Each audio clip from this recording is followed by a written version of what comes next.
Good morning, YouTube. Happy Thursday.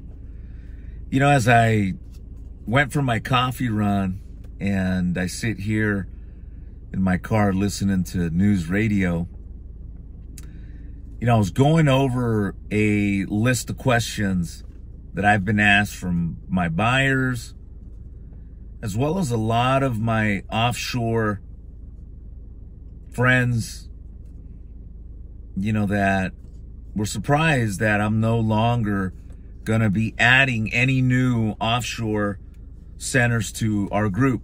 I announced that yesterday. And if you missed that, you can go to the content section here and I'll post that video from yesterday's announcement. But bottom line, we made the decision to shift our resources to onshore, and we made that decision based on what Medicare just did, and we're making the decision to make this move now because in the near future we feel that the government's going to do exactly the same thing.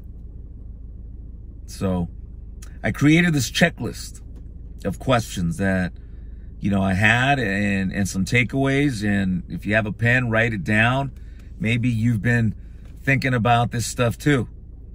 But here are some of the main reasons why I can no longer risk my company, my customers, you know, adding more people to our center and me making all this effort to train people. I can't do that no more because, again, I feel that there's going to be similar guidelines enforced to final expense, ACA, anything that has to do with insurance. I guarantee you in the near future, we're going to see some changes, just like what we saw with Medicare. So again, if you're writing these down, and maybe right now you're buying leads from overseas, whether callback leads, live transfers, and you're not buying from us, these are the questions that you need to ask yourself as well as the center that you're working with or you're thinking about working with, okay? And I'm going to give you some stats. First one is Jornaya and the opt-in, okay? So when you see on advertisements from any center, regardless of where they're from, they always talk about how they have real-time Jornaya and opt-in live transfers or traffic. So what they're meaning by that is that this organization or call center that's making this promise, they have gone ahead and invested heavily in digital marketing. They have created ClickFunnels, they've created landing pages, they've created websites, and all of this has been pushed through Google Ads, Facebook, every social media outlet you can think about. They've done that. And let's be honest, it's not cheap.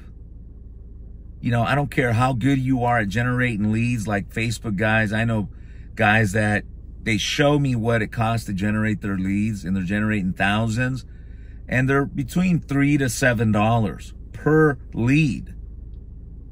So when a center is telling me that they're using Jornaya or opt-in, basically what they're saying is that they're investing and generating leads for final expense or Medicare, where people took an initiative or were searching for this.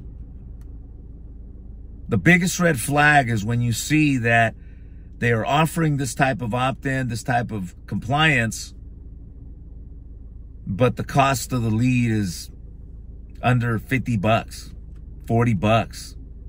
I'm sorry, that's a red flag. What you need to look out for is, yes, they might have Jornaya, they might have the opt-in, but in some cases, what they're doing is buying old age leads. So technically, yes, they are providing you Jornaya and opt-in, but it's age leads. Nothing wrong with that, except if those leads are older than 90 days, then that Jornaya or opt-in is garbage. Again, do the research and you'll notice this.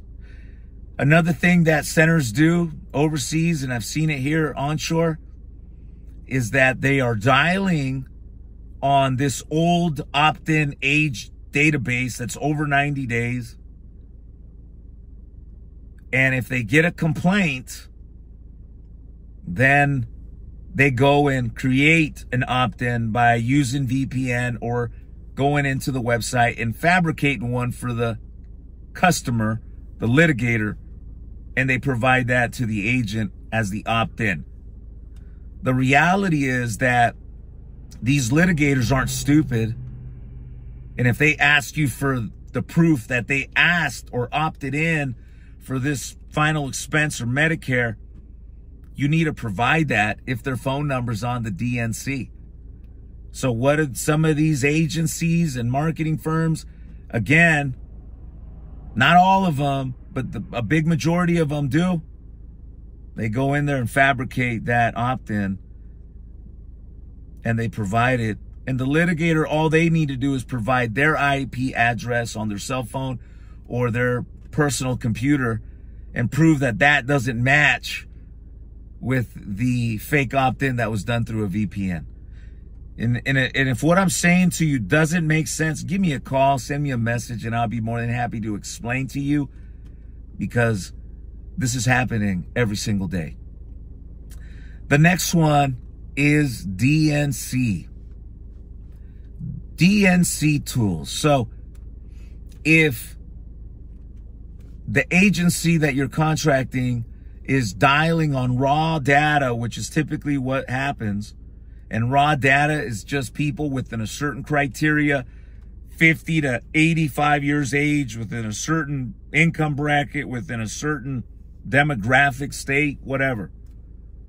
And then they cold call these people. Again, nothing wrong with that as long as it's legitimate, DNC compliant, it's cool. Problem is, a lot of these centers, some of them don't even know they're doing this. Others know they're doing this. The problem is, this is a tendency, and you see a lot of it.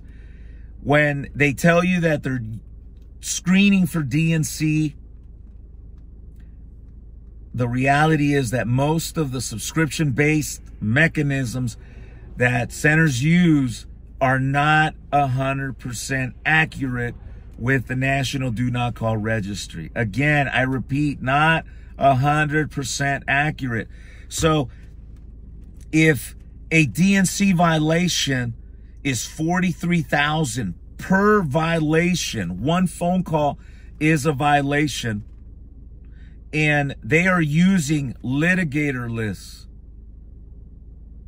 and DNC subscription lists that are not accurate, then the risk of you receiving a fine for a do not call for the center that's generating leads for you, even if it's half of 1%, it's a percentage you don't want to mess with because of the high violation fee, $43,000. So again, take this down. Ask the center if they're using a US-based DNC tool that is accurate. And how do you know if it's accurate? If you take down Empyrean.com, and I'll post the company's website here in the content section. This is a publicly traded US company in the communications business, and they offer a true DNC live checking system on an API system. They also let you use their tool and check 10 numbers per hour. Go there, check, and see if any of those numbers show up on that tool. Then you can go to the actual federal website, Do Not Call Registry. You're allowed 6 tries, and you can confirm that those numbers are on the DNC and do the cross-reference yourself, and you will see that it's not 100% accurate. And I'm going to give you guys some statistics. In 2021, okay, there was 244,302,202 people registered on the National Do Not Call Registry. My goodness. And I want to say that the total population in the U.S. is maybe, I don't know, 300 million, 400 million. Don't hold me to it, but somewhere in that. So at least a major percentage of the U.S. population's on the Do Not Call Registry. That's like walking through a landmine. 5,006,801 complaints in 2020. 68% of those were done through robocalls. Now, robocalls are illegal if you're calling on raw data. Let me give you some more information. The FTC received 3.4 million complaints about robocalls, up from 2.8 million in 2020. Think of that. So a total of 5 million complaints 2021, and the numbers seem to be, not going down for sure. So again, if you got a center sending you calls, my goodness, and they're giving you an incredible rate, and they're telling you they're following DNC guidelines and they're using BLA or a litigator list, let me tell you right now, a litigator list won't do nothing for you in the courtroom with the U.S. judge. The judge will say, Mr. Herrera, the law says do not call registry. It does not say, hey, in the event you can't check the DNC. Oh, just check and see if there's any litigators on the list, Mr. Herrera, and you'll be okay. Oh, and if your DNC mechanism isn't 100%, hey, who cares? Doesn't matter. That's not what's going to happen. TCPA training and DNC training, again, that right there is a lack across the board, overseas as well as here in the U.S. This is a problem just across the board. Companies, IMOs, they're not training their people on these two laws. And they in the contracting, if you notice, they put it on you for you to figure it out if you're a life agent. And more importantly, contracts. If you don't have a solid contract with the center that you're working overseas, then it's going to be difficult for you to enforce your agreements. And no matter what country you're in, you need to get familiar with those laws. For me, I've done a lot of business in Pakistan, and under 83 CPC of the Civil Procedure gives us a way to enforce our agreements here, U.S., and it gives them, our friends in Pakistan, a way to sue us in the U.S. These are the main points of why I made the decision to stop onboarding centers from offshore, because I can no longer invest the energy and time into training people. Again, because the tendency from overall is that the industry overseas will typically, not follow through on these guidelines. Not everyone, but a big percentage. And if a big percentage is doing what you're not supposed to do, what do you think is going to happen? They shut down Medicare. What's holding the government from doing the same for final expense, health, and anything in the life insurance? What's holding them back? Nothing. And as they see that the level of complaints are going to be reduced as Medicare, they're going to use that example as a cookie cutter for final expense. So I share this with you guys, for all of you guys that are actively doing business overseas. Look into this, do the research. And if you have any questions, really call me. I have been there, I've done that. And, it's a warning sign for me.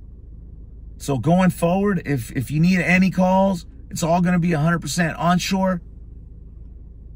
Our digital marketing team is growing, and it's amazing what we're doing on that front. So with that said, my good friends, you guys have a great one. I hope this helped all of you guys that had certain questions on why, and really do the research, because one violation, DNC, $43,000, one. So you guys have a great one, and see you guys at the top. Peace.